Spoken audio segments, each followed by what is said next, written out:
नमस्ते। कभी सोचा है ये जो रोज रोज हमें इतनी जानकारी मिलती है, ये आती कहाँ से है?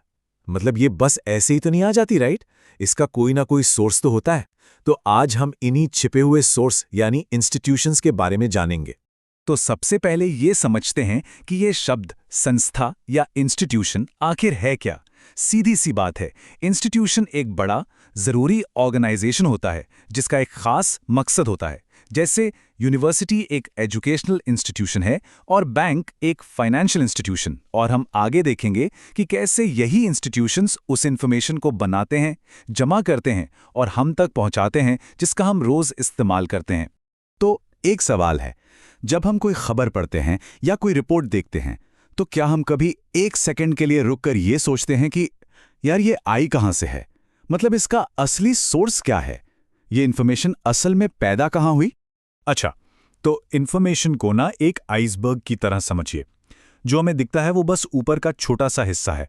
असली बड़ा हिस्सा तो पानी के नीचे छिपा है, और वो है ये इंस्टीट्यूशंस। तो आज की हमारी यात्रा में हम इसी आइसबर्ग की गहराई में उतरेंगे। हम शुरू करेंगे अभी के इंजन से, मतलब वो इंस्टीट्यूशंस जो हमें रोज की खबरें देते हैं। फिर हम कैसे की नींव तक जाएंगे, जो असल में नॉलेज बनाते हैं। इसके बाद हम देखेंगे तब के संरक्षकों को, जो हमारे इतिहास को बचाते हैं। और आखिर में हम मिलेंगे बदलाव लाने वालों से। और हाँ, आखिर में ये भी देखेंगे कि इन सभी सोर्स की पड़ताल कैसे करें। चलिए तो शुरू करते हैं। पहला पड़ाव है अभी का इंजन। ये वो इंस्टीट्यूशंस हैं जो हमारी रोजमर्रा की दुनिया को, मतलब जो भी ताज़ा खबरें और घटनाएं हैं, उन्हें शेप देते हैं। सरकारें, आप कह सकते हैं, इंफॉर्मेशन बनाने वाली बहुत बड़ी मशीनें होती हैं। देखिए जरा, भारत सरकार की मिनिस्ट्रीज की ये कितनी लंबी लिस्ट है। चाहे वो कृषि मंत्रालय हो, जो हमें बताता है कि देश में खाने पीने का क्या हिसाब है, या फिर स्वास्थ्य मंत्रालय हो, जो हेल्थ से जुड़े जरूरी आंकड़े देता है। ये सब के सब ऑथेंटिक और प्राइमरी इंफॉर्मेशन के बहुत भरोसेमंद सोर्स हैं। तो सवाल ये है कि ये जानकारी हम तक पहुंचती कैसे है। देखिए, ये कितना आसान फ्लो है। सबसे पहले कोई सरकारी मिनिस्ट्री डेटा इकट्ठा करके एक अनाउंसमेंट करती है। फिर प्रेस, मतलब अखबार, मैगजीन, उस खबर की छानबीन करते हैं, उस पर रिपोर्ट बनाते हैं। और आखिर में टीवी और रेडियो जैसे ब्रॉडकास्टिंग स्टेशंस उस खबर को हम सब तक, हर घर तक पहुंचाते हैं। ये पूरी एक चेन की तरह काम करता है। अच्छा, तो अब थोड़ा और गहरा चलते हैं। रोज की खबरों से हटकर अब हम बात करेंगे उन इंस्टीट्यूशंस की जो फंडामेंटल नॉलेज बनाते हैं, मतलब जो कैसे की नींव रखते हैं। तो नॉलेज बनाने वाले मोटे तौर पर 3 तरह के होते हैं। पहले R&D ऑर्गेनाइजेशंस जैसे CSIR, DRDO, इनका काम ही है नई साइंटिफिक इंफॉर्मेशन बनाना। दूसरे हैं हमारे एकेडमिक इंस्टीट्यूशंस, यूनिवर्सिटीज़ और कॉलेजेस, जहां पढ़ाया भी जाता है और रिसर्च भी होती है। और तीसरे हैं लर्नेड सोसाइटीज़, जो कॉन्फ्रेंसेस और जर्नल्स के जरिए अपने सब्जेक्ट की नॉलेज को आगे बढ़ाते हैं। ये देखिए, ये एक बहुत ही दिलचस्प उदाहरण है रॉयल सोसाइटी का। ये संस्था 1660 से, मतलब सोचिए 1660 से लगातार काम कर रही है। न्यूटन और डार्विन जैसे महान वैज्ञानिक इसके सदस्य थे। इससे अंदाजा लगता है कि ये सोसाइटीज साइंस और नॉलेज को आगे बढ़ाने में कितना बड़ा और हिस्टोरिकल रोल निभाती आई हैं। चलिए, अब बात करते हैं उन इंस्टीट्यूशंस की जो हमारे तब को, यानी हमारे अतीत को, हमारी हिस्ट्री और कल्चरल हेरिटेज को संभाल कर रखते हैं। एक अच्छा उदाहरण है भारत के नेशनल म्यूजियम की कहानी। देखिए इसकी शुरुआत कैसे हुई।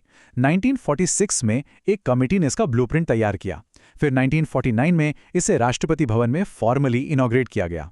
1955 में आज की बिल्डिंग की नींव रखी गई और फाइनली 1960 में ये आम जनता के लिए खुल गया। देखिए, इस तरह से एक महान इंस्टीट्यूशन खड़ा होता है। यहाँ एक जरूरी फर्क समझना होगा म्यूजियम्स और आर्काइव्स के बीच। दोनों ही हिस्ट्री को बचाते हैं, पर अलग अलग तरीके से।